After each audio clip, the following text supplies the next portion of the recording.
सुना लीलवानू हो तो पहले बारी उजाला संजू दिलवानू हो तो कहत रहे साचे बात सुना लीलवानू हो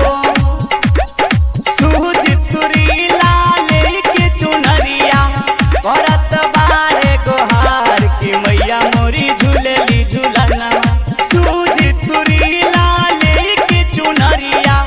करत बारे गोहार की मैया मोरी झूलेली झूलना